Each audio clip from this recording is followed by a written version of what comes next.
Bueno, hermanos, decía que es una gran bendición para mí estar aquí y es una gran bendición para mí también que ustedes estén aquí y que tengamos tantos hermanos y hermanas del mundo entero que nos están escuchando en esta noche.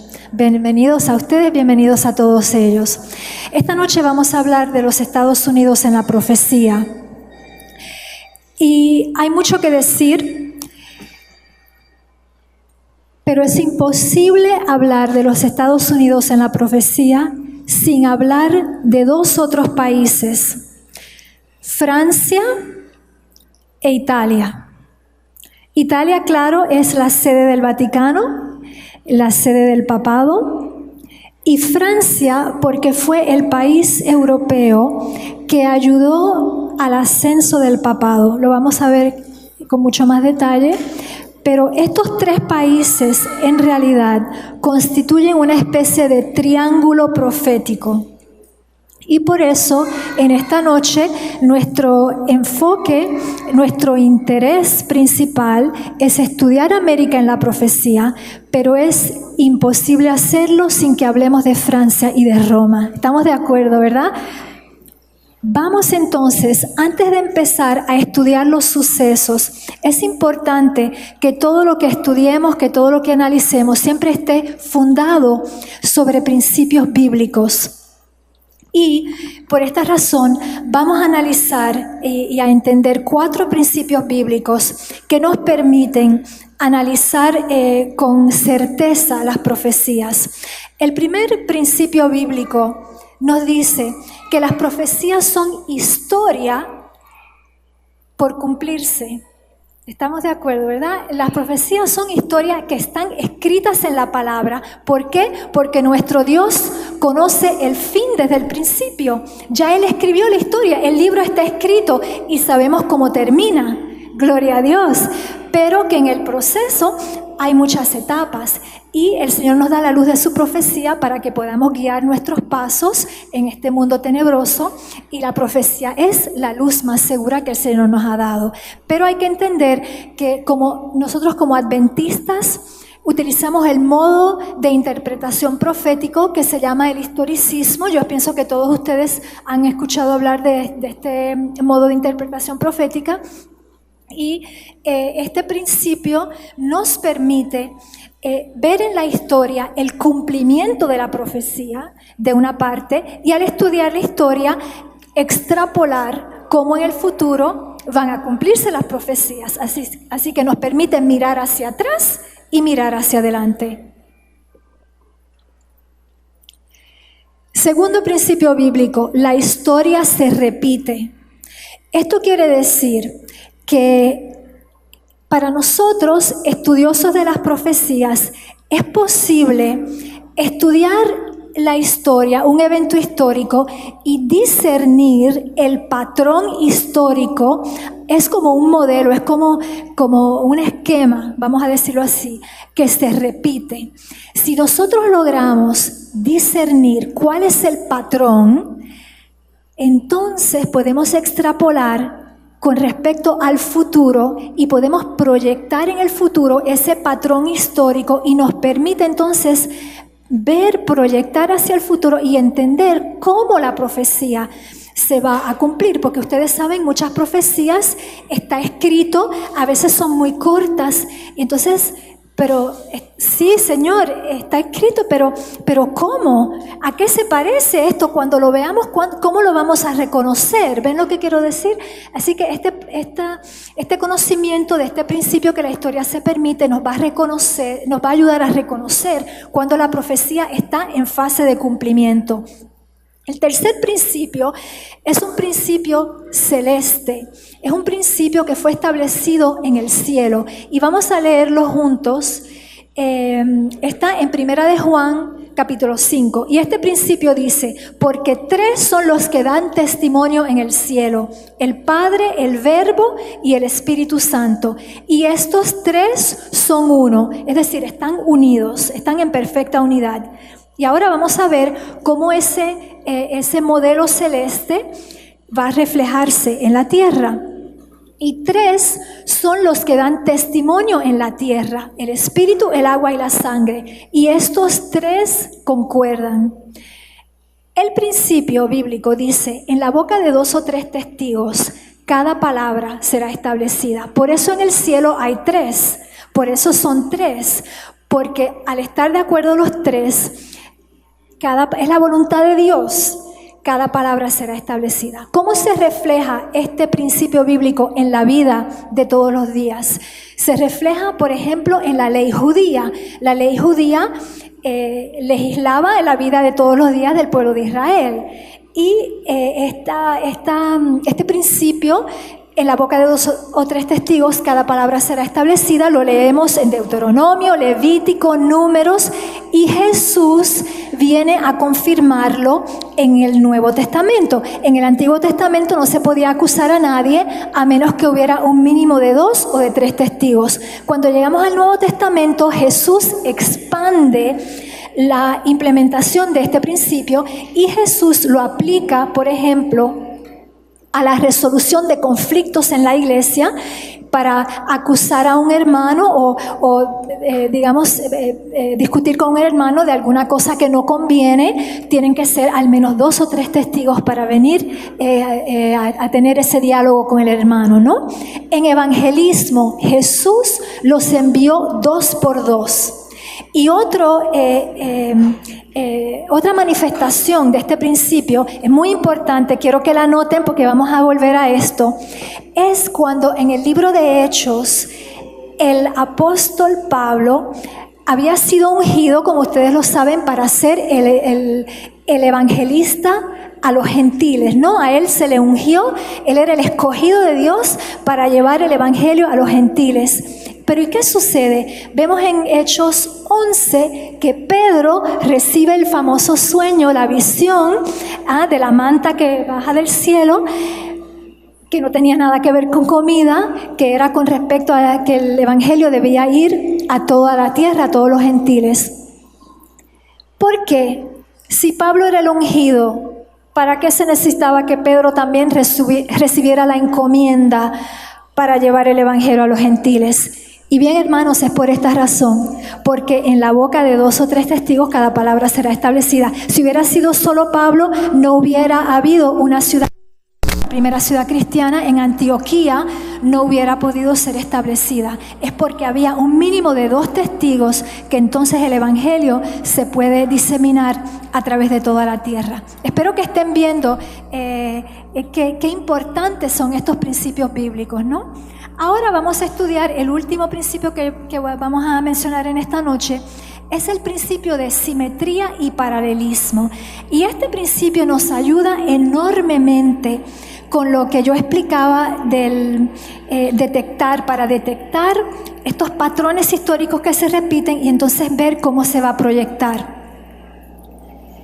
Vamos a definir primero qué quiere decir simetría y qué quiere decir paralelismo. Simetría quiere decir relación de correspondencia entre 2 elementos. Es decir, hay 2 elementos que tienen alguna similitud entre ellos y estos 2 elementos están en relación.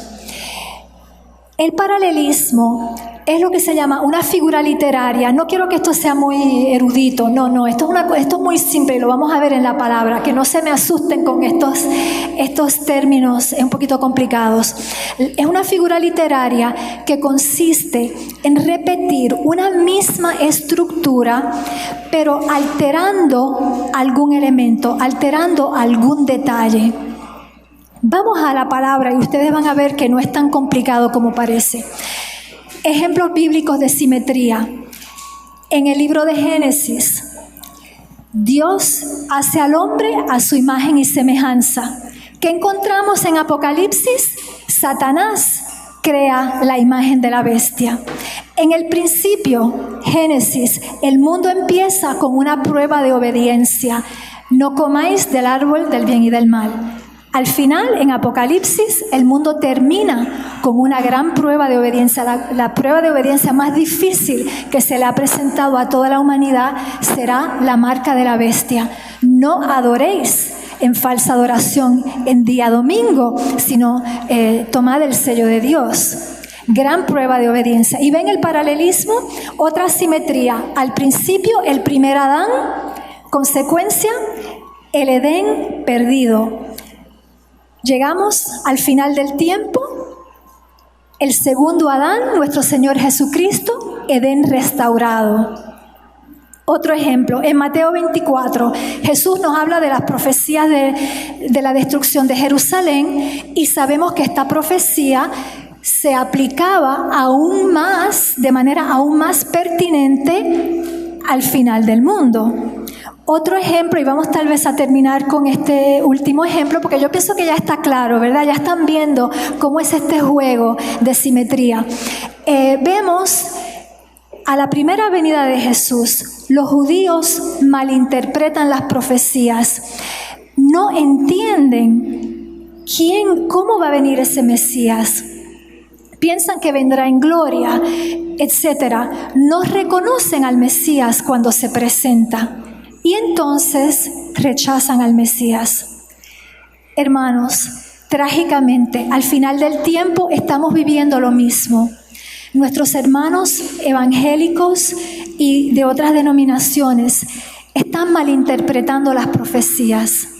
Están pensando que todas las profecías se van a cumplir en el Medio Oriente, en Israel, en Jerusalén, y tristemente están muy equivocados. ¿Cuál puede ser la consecuencia? Y muchos probablemente van a caer en el error de recibir a un falso Mesías, porque sabemos que Satanás va a hacer una falsa segunda venida, lo sabemos, ¿no? Entonces todos los hermanos que están esperando que Jesús aparezca en Jerusalén, y bien, van a caer en el engaño, serán engañados tristemente y van a adorar a un falso Mesías. Así que ustedes ven cómo de principio a fin, cómo hay este juego, esta especie de juego, ¿no? Muy bien, pues ya al principio está claro. Ahora vamos a poder entrar en materia, ahora que tenemos una base bíblica sólida, vamos a entrar en materia y vamos a hablar del incendio reciente de la Catedral de Notre Dame de París. Este incendio atacó, vamos a decir que fue algo que estalló de repente. Ustedes ven qué magnífica es la Catedral de Notre Dame. Vamos a señalar que Notre Dame está situada en un punto estratégico en París. Está en el mismo centro de la ciudad, está en el mismo centro del río Sena, que atraviesa la ciudad por el medio, y está colocada en esa islita que ustedes ven, que se llama l'Île de la Cité.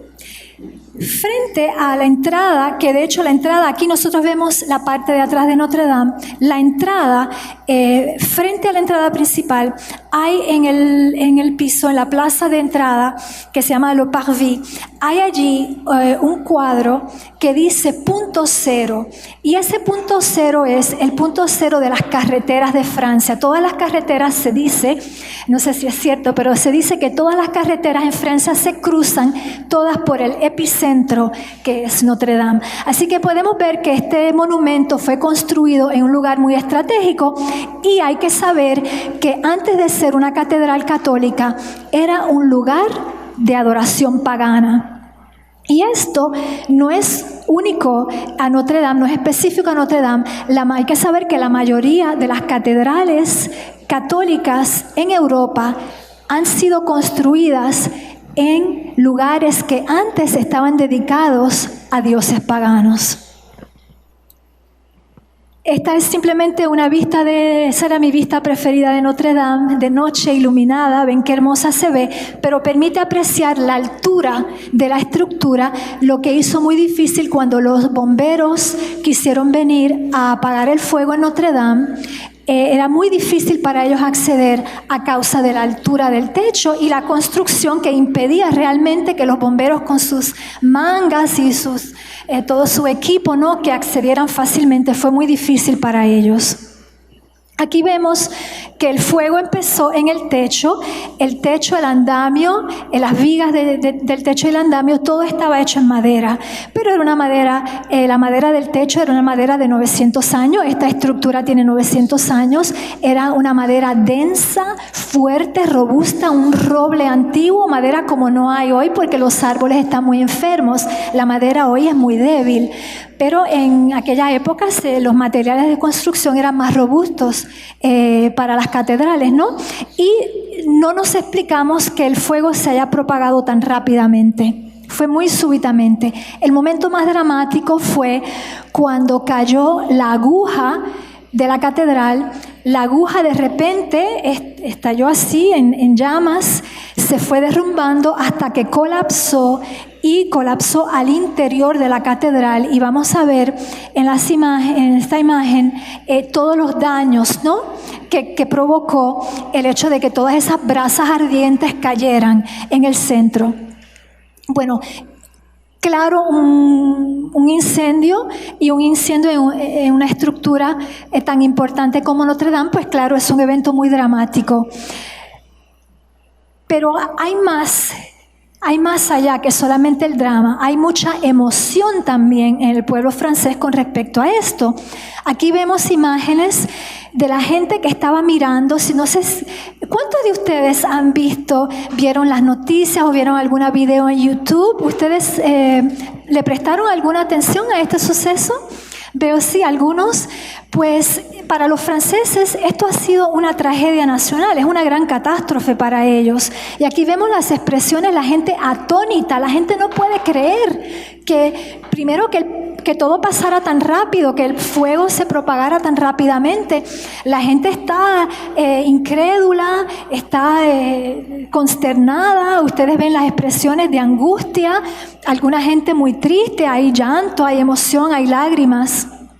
Y aquí, a medida que avanzaban las horas, porque todo esto estalló a la hora de salida del trabajo, cuando había la más confluencia en la ciudad está llena de carros, de peatones, de turistas, es la hora, los que salen del trabajo, los que van a ir a cenar, los que van al teatro, al cine, los turistas que se están reuniendo para salir a sus actividades nocturnas, ¿no? Es decir, la ciudad estaba en plena efervescencia a esa hora cuando sucede esto. Y aquí vemos los hermanos católicos. En Francia hay 6 millones de católicos y los hermanos católicos los vemos aquí. Ustedes ven las expresiones, el dolor, el sufrimiento que ellos estaban sintiendo y están aquí ofreciéndole al Señor rezos, himnos, oraciones, todo esto. Es realmente algo muy conmovedor. Pero ahora nosotros, a la luz de la profecía bíblica y a la luz del estudio de la historia, vamos a analizar un poquito más fríamente, no nos vamos a dejar llevar por la emoción, aunque yo tengo que admitir que a mí esto me ha tocado mucho y que por eso me he interesado tanto a este tema. Pero vamos a analizar un poquito más fríamente cuáles son los elementos que contribuyen al drama y a la emoción. Y vamos a ver que aquí hay algo muy construido, algo muy orquestado. Primero, hemos dicho que esta catedral es la joya de Francia, es la joya del patrimonio cultural francés. Más que la Torre Eiffel, más que otras estructuras, realmente Notre Dame es emblemática de París y de Francia. Era una joya de arquitectura gótica medieval, llena de objetos preciosos, llena de arte, llena de historia. Hay que saber que Notre Dame es donde se coronaban todos los reyes de Francia, todos eran coronados en Notre Dame. El emperador Napoleón Bonaparte también fue coronado aquí en Notre Dame. Y hoy día los primeros ministros, los presidentes de la República también vienen a Notre Dame para celebrar diferentes ceremonias oficiales, ¿no? También es parte del cotidiano en el sentido de que se celebran bautizos, bodas, funerales, ¿no? La gente viene aquí, la gente viene a Notre Dame. Yo iba a Notre Dame simplemente para admirar su belleza, para pasar un domingo en la tarde, entraba, prendía una vela. En aquella época yo estaba perdida en las tinieblas cuando vivía en Francia, todavía el Señor no me había rescatado. Y para mí era más bien un lugar hermosísimo para ir a beneficiar de la belleza de este lugar y pasar una tarde así. Así que es un lugar muy frecuentado. Pero lo más importante que nosotros tenemos que destacar es que sí es emblemático de Francia y de París, pero también obviamente, la evidencia más grande, hay que decirla, es símbolo de la Iglesia Católica Romana. Y eso para nosotros es una clave que nos está indicando, atención, aquí hay algo que entender. Y nosotros vamos a tratar de entender. El evento fue un evento orquestado para atraer la atención del mundo, claro, de los franceses en particular, en primer lugar de los franceses, pero también la atención del mundo. Todos los medios de comunicación se precipitaron inmediatamente sobre esta noticia. Ya hablamos del evento, claro, un incendio no es algo que se programa, no es algo que la gente espera, claro, es algo que surge así, ¿no? De repente. Pero surge, como lo dijimos, un lunes, principio de Semana Santa, qué interesante, comienzo de la Semana Santa cuando estalla este incendio. Y también, como por coincidencia, el presidente Macron en esa noche tenía programado un discurso nacional televisado a las 8 p.m. El incendio estalló como a las 6:50 aproximadamente. Y él anuló su discurso para poder desplazarse con su séquito, su esposa, etc. Y ellos se desplazaron a la catedral para estar allí con los gerentes y los administradores del patrimonio nacional francés que estaban allí.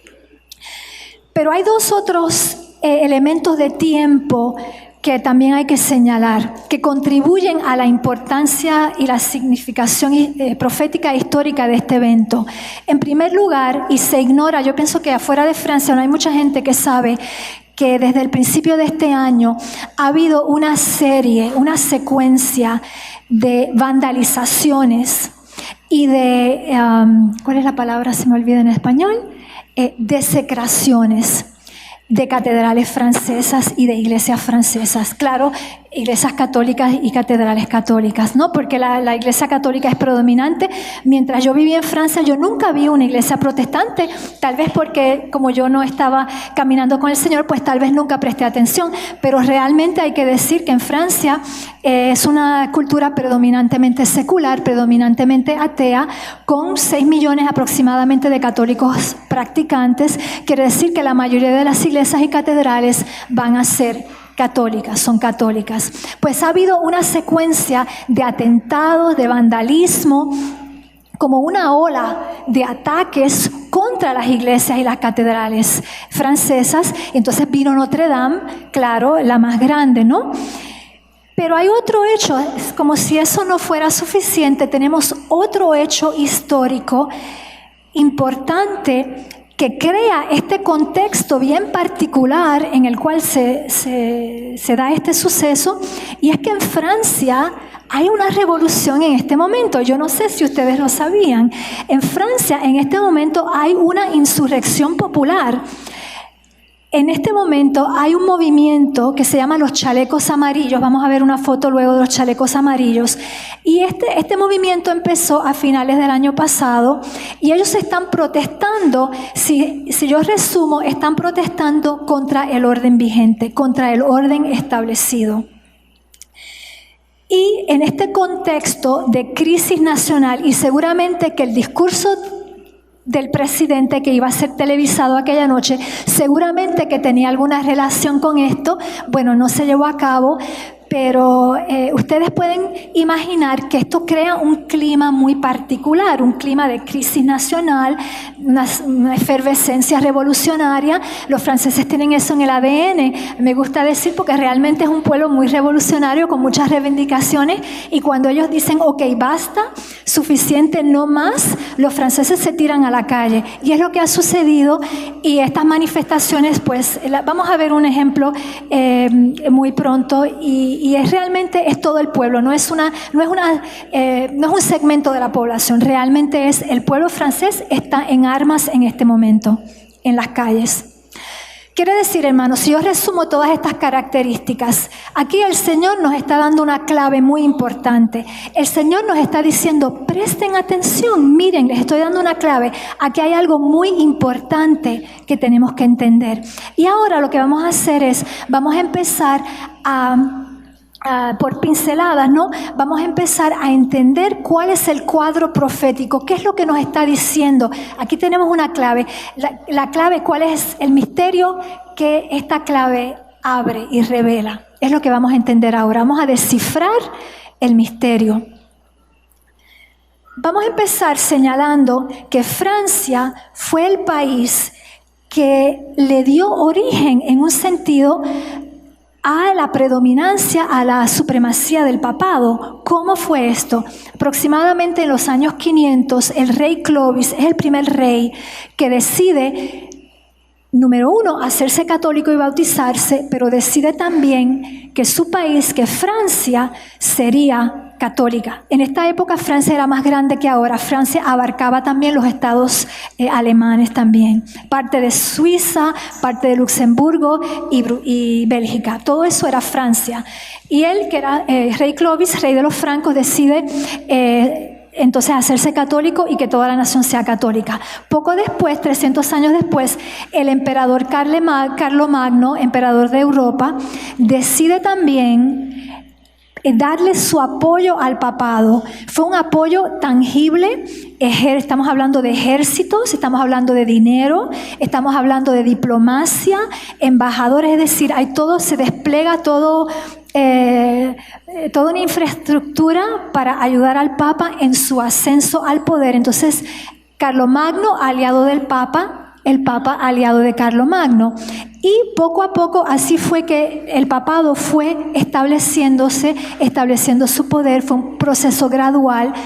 Eso no pasó en 100 años, mucho menos en 10 o 50 años. Eso fue un proceso que tomó varios siglos.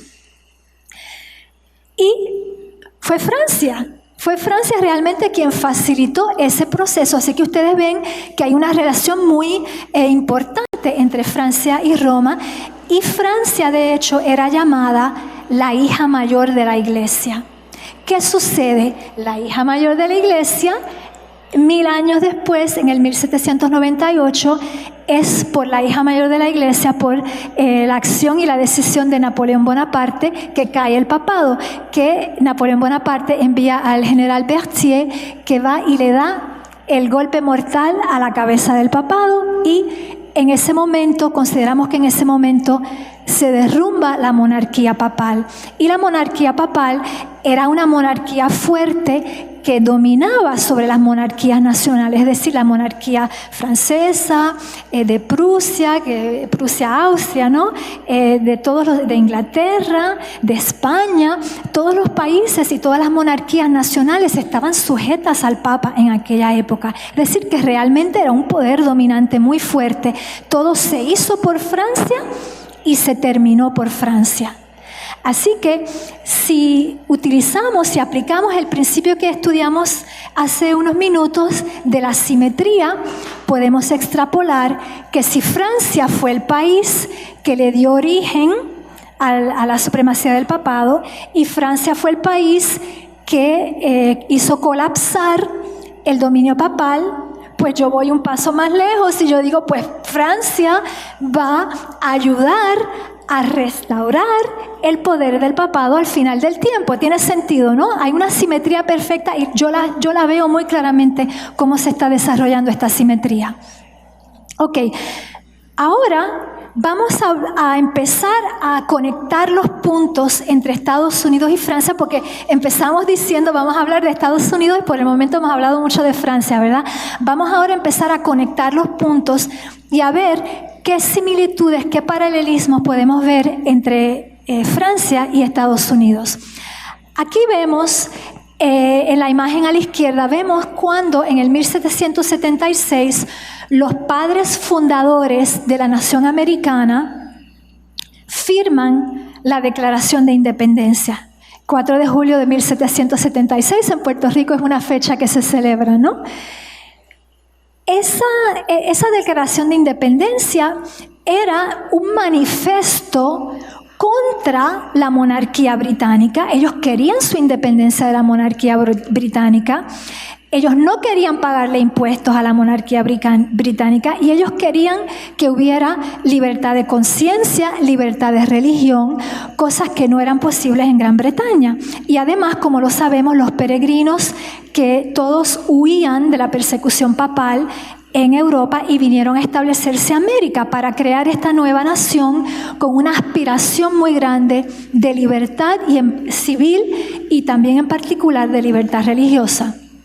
Y miren qué interesante, aquí vamos a ver el principio de los dos testigos. Aquí vemos que de manera casi contemporánea en Francia, los franceses están también en revolución. Acá es una guerra de independencia y en Francia es una guerra revolucionaria. Los franceses, ¿contra qué estaban peleando? Pues vamos a ver que tenían un enemigo común, la monarquía nacional. Los franceses se estaban rebelando contra la monarquía nacional de Luis XV, pero también, por consecuencia, se estaban rebelando también contra el orden establecido de la monarquía papal. ¿Por qué? Porque la monarquía papal estaba oprimiendo al pueblo, exigiéndole impuestos muy altos a las monarquías nacionales. Y de ahí realmente el pueblo vivía vampirizado, el pueblo vivía oprimido y los franceses dijeron stop, no queremos más, e hicieron una revolución de hecho muy cruenta y muy violenta. En los dos casos hay dos similitudes a destacar. Número uno, en ambos casos se estableció de manera radical la separación iglesia-estado. Y número dos, al estos dos testigos estar de acuerdo, se pudo establecer en el mundo entero un nuevo modo de gobierno. La República Constitucional es el modo de gobierno que está vigente todavía hoy, aproximadamente 220, 230 años, no sé exactamente, que este modo de gobierno predomina sobre la faz de la tierra. Y este modo de gobierno, hermanos, está a punto de colapsar porque vamos a ver que todo esto nos va a llevar a un nuevo orden mundial. Continuando, hay muchas similitudes entre la Revolución Francesa del siglo XVIII y la de hoy. Solo voy a destacar que en ambos casos la revolución empezó como una protesta contra impuestos, algo muy tangible.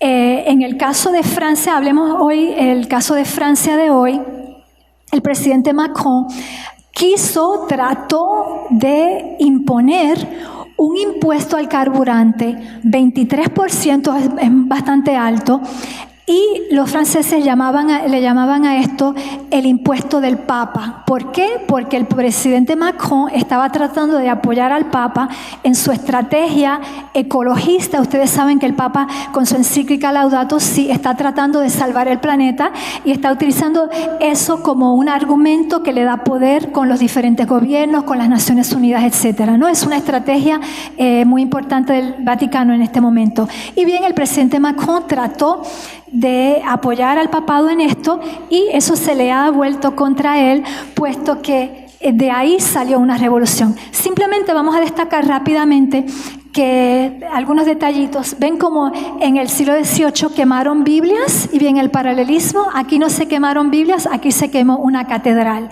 pero en ambos casos se queman objetos sagrados. Ven como hasta en los más pequeños detalles el Señor nos está diciendo, miren esto qué interesante. Y como lo hemos dicho, estos dos testigos, primero en el caso de América, ¿no? Pero aquí también vemos que en ambos casos, ¿no? La historia se repite y que en el siglo XVIII hubo el surgimiento de un nuevo orden mundial. De igual manera, hoy, con la nueva Revolución Francesa, vamos a ver el surgimiento de un nuevo orden mundial. Va a colapsar el sistema de gobierno actual, el modo de gobierno actual, que es la República Constitucional. Yo pienso que en muy poquito tiempo, apenas unos añitos, y ese sistema será caduco porque habrá emergido el nuevo orden mundial y, como lo sabemos, será el Papa. Está profetizado que el Papa será el nuevo líder único mundial. Ahora, vamos a simplemente mirar aquí una simetría con el 9/11, vamos a establecer la simetría entre lo que sucedió en Nueva York el 11 de septiembre del 2001, cuando se derrumbaron estas dos torres emblemáticas de los Estados Unidos, emblemáticas del poder financiero, del poder económico y del poder militar de los Estados Unidos, porque Nueva York es el epítome, ¿no?, de la nación americana, más que Washington. Y de otro lado tenemos Notre Dame, también una estructura emblemática de París y de Francia. Y vamos a ver que hay algunos paralelos interesantes. No tengo tiempo, no voy a tener tiempo de desarrollar cada uno de ellos, pero si ustedes pueden leer y ver la imagen, ven que en el caso de Notre Dame también se percibe un avión. ¿Lo ven? 2 horas antes de que estallara el incendio, hay evidencia video y fotográfica de este avión que estaba volando muy cerquita de la catedral. Y la gente, claro, se interroga, ¿qué es esto? Y ¿por qué 2 horas más tarde, apenas 2 horas más tarde, estalla un incendio tan violento en la catedral? Ustedes ven la arquitectura similar. En un caso tenemos 2 torres, en el caso de Notre Dame ven también las 2 torres, ¿no? Hablé del punto cero.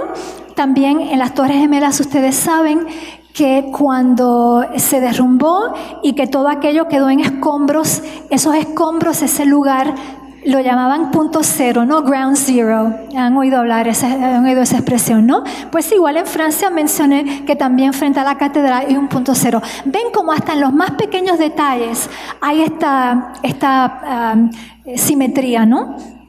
Y entonces, lo más importante que quiero que retengamos, porque ahora vamos a empezar realmente con el análisis de las implicaciones proféticas, vamos a marcar que estos 2 eventos, en los 2 casos, marcaron un hito importante en la historia de los 2 países. En Estados Unidos se habla de antes del 9/11 y después del 9/11. Y vamos a ver que en Francia va a ser así también, porque esto va a marcar una nueva era que comienza. De la misma manera que el 9/11 marcó el principio de una era, también Notre Dame ha marcado el principio de una nueva era para Francia. Vamos ahora a... Todavía tenemos algunos minutos que tenemos que pasar aquí, pero estamos ahora deduciendo todas las conclusiones lógicas, todo este análisis, todo este apoyo bíblico, el análisis de los sucesos presentes, pero también de la historia. Todo esto nos está ayudando a que podamos realmente distilar las implicaciones proféticas, y es lo que vamos a hacer ahora. 7 implicaciones. Ahora sí quiero que estén muy atentos conmigo, hermanos. Esto es muy importante. Notre Dame es el segundo testigo que testifica del comienzo del nuevo orden mundial. Es decir, como lo dije, los americanos lo expresan así, que hay el antes y después del 9/11. ¿Por qué antes y después? Porque marca el comienzo del nuevo orden mundial. No tengo tiempo para desarrollar toda la evidencia, pero el 9/11 fue un evento orquestado, y fue un evento orquestado por los poderes gobernantes, con una agenda muy particular, que es la de establecer el nuevo orden mundial. En Francia todavía es muy reciente, que no se han hecho tantas investigaciones, pero yo pienso que es el mismo caso, que efectivamente ha sido un evento orquestado con ese mismo propósito. Así que tenemos primer testigo, segundo testigo. Vimos que para que algo sea establecido en la tierra, tiene que haber al menos 2 testigos. Ya tenemos el segundo testigo, hermanos. Esto ahora va a acelerar el proceso. Todo va a ser mucho más rápido. El establecimiento del nuevo orden mundial ahora es como si se le ha dado cuando empieza la carrera, ¿no?, que disparan el tiro para que salgan los corredores. Eso es lo que es el incendio en Notre Dame. Ahora sí, ahora es go. Empezado el proceso del fin, ya empezó. La segunda implicación profética para nosotros: Satanás afirma por la destrucción su toma del cetro del poder secular y cetro del poder espiritual. Esto es sumamente importante. Esto es una movida audaciosa de Satanás, es una movida atrevida. Satanás está declarando que él es el jefe del territorio, porque y ustedes ven el cetro en la imagen, ven que en ambos casos tenemos un cetro, No sé si lo ven, como una aguja que se asemeja un poquito a un cetro, ¿no? Pero de todos modos, estas estructuras en sí son un cetro, son simbólicas de un reino. Las Torres Gemelas eran representativas de la potencia dominante mundial, el global superpower que era de los Estados Unidos. Estas torres eran emblemáticas de esa potencia. Y Satanás las derribó para decir, yo estoy en control de este territorio. Ahora, hermanos, necesitamos la parte espiritual, porque Satanás ha reclamado el territorio, pero ahora está reclamando las almas, porque el aspecto, para que Edén sea restaurado, hacen falta dos elementos: el territorio y también las almas. Los sujetos, los súbditos del rey que ocupan un territorio que es el territorio del rey. ¿Estamos de acuerdo? Si un invasor que reclama coge nada más el territorio pero que no coge los súbditos, pues su control, su supremacía no es total. Tiene que tener la totalidad. Tiene que tener supremacía tanto del territorio como el control de las almas. Así que aquí Satanás le está declarando la guerra al Señor. Tercera implicación, la herida mortal está a punto de ser sanada. El mismo proceso que le dio vida a la supremacía papal, el mismo proceso que alimentó y provocó y estableció el papado en su rol de monarca supremo en Europa, es el mismo proceso que será utilizado para sanar la herida y restaurar el poder del papado. Y vamos a ver cuál es ese proceso. Es un patrón histórico que Pablo nos describe en 2 de Tesalonicenses, versículo 2, del 6 al 8. No tengo tiempo para leerlo, pero en este versículo Pablo nos dice que hay algo que estorba, que él nos dice en resumen que el poder del anticristo ya estaba manifestándose en el tiempo de Pablo, pero nos dice que algo estorbaba, algo detenía y que ese poder no se podía manifestar hasta que lo que estorbaba, que lo que detenía fuera retirado. Y que cuando eso fuera retirado, el anticristo iba entonces a manifestarse. No sé si ustedes han leído esa escritura. Aquí vamos a ver, tenemos 2 ejemplos muy concretos de cómo esto se manifestó en el proceso de ascensión del papado. En primer lugar, en el año 330, el emperador romano, ustedes conocen esta es historia, ¿no?, que estudiamos todos en la escuela, el emperador decide desplazar la sede del Imperio Romano a Constantinopla.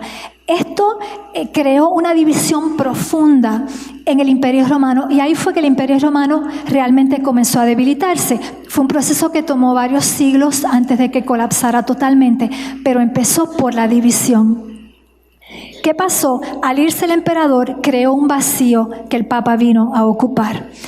Segundo ejemplo, cuando el Papa ya estaba posicionándose y quería consolidar su poder, destruyó, exterminó 3 tribus arianas, eran cristianas, eran 3 tribus cristianas, pero no aceptaban la doctrina de la supremacía papal. Por eso el Papa los exterminó. Así que vemos 2 ejemplos de que algo que estorbaba debía ser removido. Y bien, hermanos, ¿qué quiere decir eso para nosotros? Eso quiere decir que concretamente hoy en nuestra generación hay otra potencia que estorba. Hay una potencia que estorba la ascensión del papado y esa potencia es los Estados Unidos. Quiere decir que los Estados Unidos en su forma actual tiene que ser de alguna manera removido. Es una piedra de tropiezo, es un obstáculo a la supremacía papal. De alguna manera los Estados Unidos van a colapsar en su forma actual. No estoy diciendo que van a matar a todos los americanos, no estoy diciendo que se va a hundir el continente, no, simplemente estoy diciendo que de alguna manera los Estados Unidos en su forma actual tiene que colapsar. Ese modo de gobierno en los Estados Unidos tiene que colapsar para que pueda emerger, pueda surgir el nuevo orden.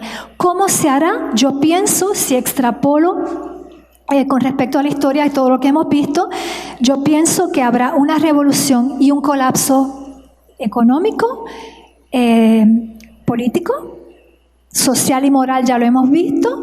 Quiere decir que habrá un colapso total de esta nación para que entonces el Papa pueda entrar y de hecho, como sucedió en la antigüedad, al Papa le pedirán. Él no se va a imponer porque él ha hecho todo el trabajo, está hecho. Es un trabajo que se hace a través de la orden jesuita. Y es un trabajo de muchos años que ya eso ya está preparado todo esto. Y cuando llegue el momento, simplemente se le va a abrir la puerta y se le va a pedir que él venga y que tome posición. Estamos constatando también otra implicación, la quinta implicación profética. Estamos constatando que Satanás está utilizando la persecución para crear un falso reavivamiento. Satanás está creando una falsa, está creando de manera muy diferente. Eso se expresa de manera diferente en Francia y en América. Pero lo que él está haciendo es creando un sistema, un clima, más exactamente, de hostilidad contra la religión, hostilidad en particular contra el cristianismo. Tanto en Francia como en América, en Francia por los ataques, como lo hemos dicho, vandalización, desecración de iglesias y catedrales. En Estados Unidos han sido, como ustedes lo saben, muertes violentas, atentados violentos en las iglesias, mucha gente ha muerto. Pero también en la cultura, algo un poquito más sutil, hay una discriminación anticristiana que es muy palpable en América. Si usted trata de testificar en su lugar de trabajo, pues si el Departamento de Recursos Humanos encuentra algún correo electrónico que usted ha escrito donde usted tal vez está testificando de algo, o escuchan una conversación que usted tiene con un colega donde usted le está hablando a un colega de su fe y de su testimonio y su religión, y bien, hermanos, usted puede recibir una queja oficial y en algunos casos puede ir más lejos, ¿no? Una amonestación muy seria. Así que las cosas han ido muy lejos. Y frente a esto, Satanás conoce el mecanismo de la represión porque lo ha usado desde hace mucho tiempo. ¿Qué sucedió en Estados Unidos? Y bien, hermanos, fue gracias a este clima de persecución, de hostilidad contra los cristianos, que Donald Trump fue elegido. Y muy pocas personas entienden esto. Los cristianos eligieron a Trump. Y lo eligieron de manera, como ustedes lo ven, mayoritaria, 80% del voto evangélico y 55% del voto católico, lo cual representa aproximadamente una tercera parte del electorado total americano. Los cristianos eligieron a Trump. ¿Por qué? En reacción contra esta hostilidad y esta discriminación anticristiana.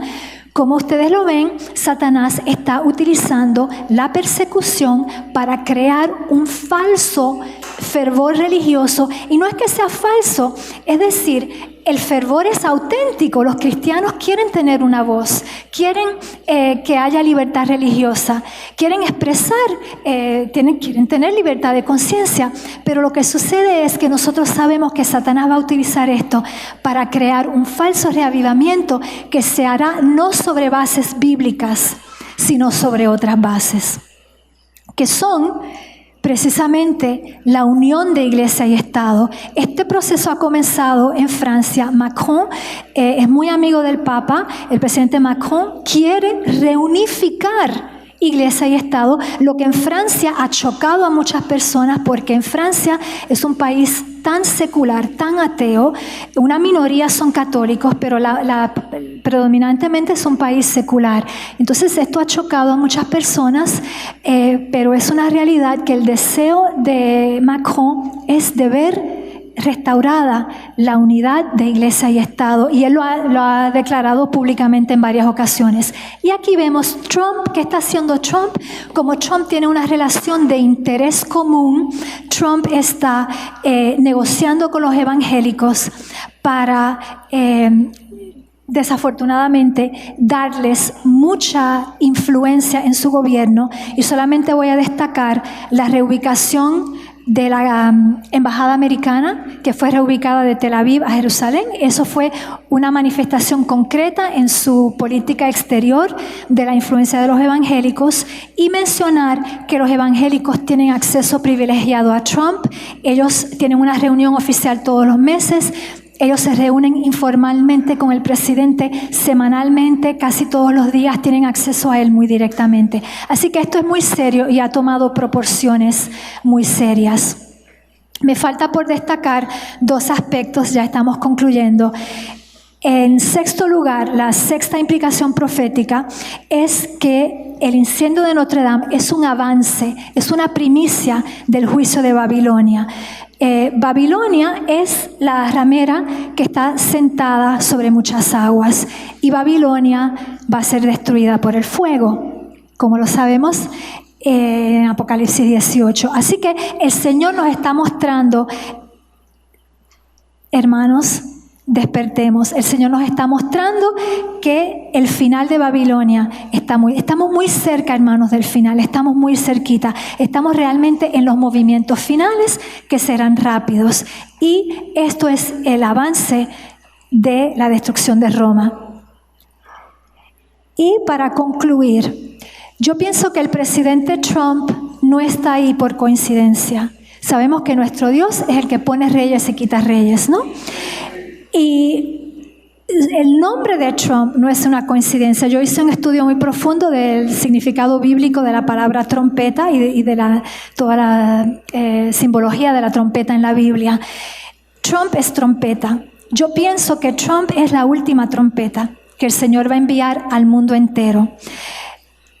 No estoy diciendo, por favor no malinterpreten, no estoy diciendo que Trump es el ungido de Dios o algo así. Simplemente estoy diciendo, por su nombre, por la posición que ocupa, el Señor está enviando una trompeta.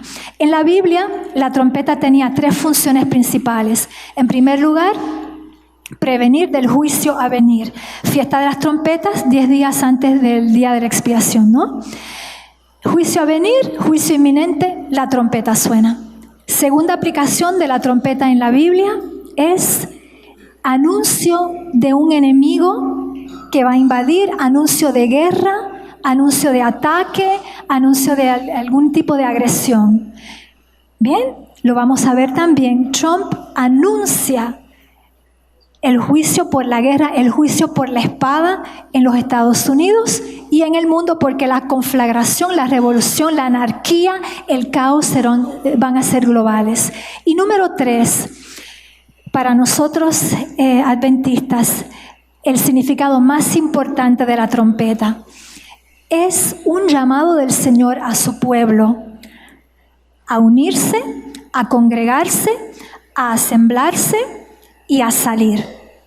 Jericó es un ejemplo del llamado de la trompeta, 7 vueltas con la trompeta y al final el Señor les dio la victoria. Este es el llamado de Dios para nosotros. Es el llamado a que llevemos el último pregón. Es el llamado, hermanos, a que toda esta verdad, toda esta luz que nos ha sido confiada, todas estas verdades proféticas que nosotros entendemos como ninguna otra denominación comprende. Es un privilegio enorme, es una responsabilidad enorme. Y el Señor nos está llamando a que asumamos plenamente esa responsabilidad, que escuchemos el sonido de la trompeta que está sonando muy alto y muy fuerte. Y el Señor nos está diciendo que salgamos a compartir esta verdad, a dar el último pregón y a prevenir a la tierra entera de lo que viene. Él está diciendo, salgan de ella, pueblo mío. Él está diciendo a los ateos, les está diciendo, vengan a mí. Yo solo puedo salvarlos, yo los amo, yo doy mi hijo por ustedes. Y a su pueblo, el Señor nos está diciendo que vayamos en su nombre y como en Jericó, la victoria, hermanos, será segura. Amén. Vamos a terminar con una oración corta. Amantísimo Padre, te agradecemos, Señor, que nos has permitido en esta noche tener palabra de vida, porque esta palabra es tuya y no es mía, Señor. Yo te pido que tú nos inviertas hoy con tu Espíritu, que tu Espíritu se derrame sobre nosotros, que tú nos des poder del cielo para ir en tu nombre y, Señor, por tu Espíritu, a proclamar estas verdades a los 4 rincones de la tierra. Danos, por favor, la sabiduría, la humildad y el amor que necesitamos en nuestro corazón para completar esta obra tan importante que tú has puesto en nuestras manos. Ayúdanos, Señor, con tu ayuda y con fe todo es posible. Te lo agradecemos y te lo pedimos todo en el único nombre en el cual hay salvación, el nombre santo de Jesús. Amén.